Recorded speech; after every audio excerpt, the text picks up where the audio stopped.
Faya François Bourounou, bonjour. Oui, bonjour. Je rappelle que vous êtes le porte-parole du PDN, le Parti de l'Espoir pour le développement national. On a suivi le chef de l'État la semaine dernière lors d'une conférence de presse où il a laissé planer le doute sur l'éventualité d'un troisième mandat. Du côté de votre parti, comment vous accueillez déjà ce doute que le chef de l'État est en train d'entretenir? Écoutez, cette déclaration, je pense que n'affecte pas trop les intentions ou les sentiments, n'est-ce pas, du PDN.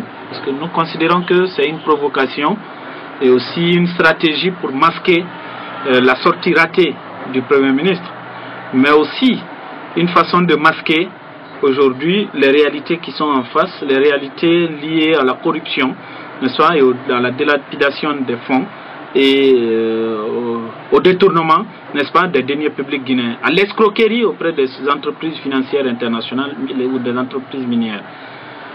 La précision à apporter, c'est que le peuple de Guinée en avance sur tous les Guinéens qui ont ce projet à cœur. Quiconque pense qu'il est possible d'avoir un troisième mandat en Guinée se trompe. Je pense qu'il se considère d'ailleurs, il doit se considérer comme quelqu'un qui est du précambrien par rapport aux Guinéens d'aujourd'hui. Donc c'est vraiment une question, c'est un non-événement parce qu'il n'y aura pas de troisième mandat en Guinée. Nulle part en Guinée, il n'y aura un référendum pour demander de modifier non seulement la limitation du mandat, mais aussi la durée du mandat. Il n'y aura pas de référendum pour ça en Guinée. On va s'opposer et le peuple de Guinée va s'opposer. Ça ne sera même pas une question d'opposition, de partis politiques, ni de société civile.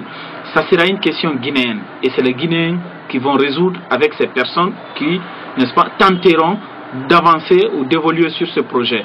Mais ce qu'il faut rappeler, c'est qu'on tente de masquer, qu'il faut aujourd'hui ressortir à la place publique, c'est qu'il y a de sérieux problèmes liés à la gabégie, liés à la corruption au sommet de l'État. Le fils du président de la République est trempé jusqu'aux dents dans l'histoire avec Sable Mining, n'est-ce pas?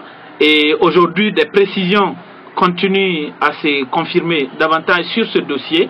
Nous avons aussi la question sur le désistement de Rio Tinto, ou les positions un peu floues de Rio Tinto ces derniers temps, qui retardent l'investissement sur le Simandou, bien que l'étude de faisabilité soit prête, qui menace de licencier 800 personnes.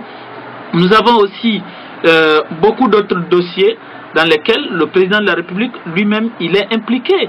Donc il faut qu'on ait la lumière sur ça. Autre chose, le Premier ministre, par maladresse, n'est-ce pas, s'hasarde à traiter le syndicat guinéen de démagogue. Je pense pour essayer de corriger le tir, le président de la République commet aussi d'autres maladresses à travers des contre-vérités en disant que son Premier ministre s'adressait à la classe politique. Je pense que c'est très maladroit en termes de gouvernance. Un responsable ne se comporte pas de la sorte. Je pense que même en termes de responsabilité, les excuses sont valables. N'est-ce pas? Le mea culpa est valable. On aurait dû procéder à un mea culpa que de tenter de commettre des incohérences pareilles. Je pense que la Guinée n'a pas besoin de ça. Mais l'autre question essentielle, c'est que la revendication du syndicat puisse porter. Cette question n'est plus aujourd'hui seulement qu'une question syndicale, mais elle est devenue une question qui préoccupe tous les citoyens guinéens, même ceux qui sont non-travailleurs. Parce que la baisse du prix du carburant a un impact direct, important et majeur sur le pouvoir d'achat du citoyen guinéen. Donc nous optons tous pour que le gouvernement respecte ses engagements contenu dans le protocole tripartite, syndicat, patronat et gouvernement guinéen. Alors, est-ce que vous partagez le point de vue du président du Conseil national des organisations de la société civile de Guinée, Dr Dansa Kourouma, qui dit tout simplement que si jamais Alpha Condé s'aventure sur ce terrain, il trouvera le peuple de Guinée sur son chemin?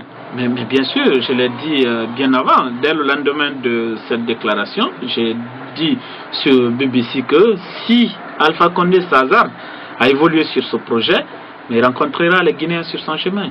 Ça, c'est aussi simple que ça. Alors, dernière question, c'est bien sûr par rapport à votre 7e anniversaire qui a été célébré durant le week-end. Mais on a constaté l'absence de votre leader, Lansana Kouyaté. Est-ce qu'on peut comprendre, est-ce qu'on peut savoir en fait les raisons de cette absence? Les raisons sont simples, il est en mission du parti. Il est en mission du parti et la mission se passe très bien. à la satisfaction des militants et responsables du parti.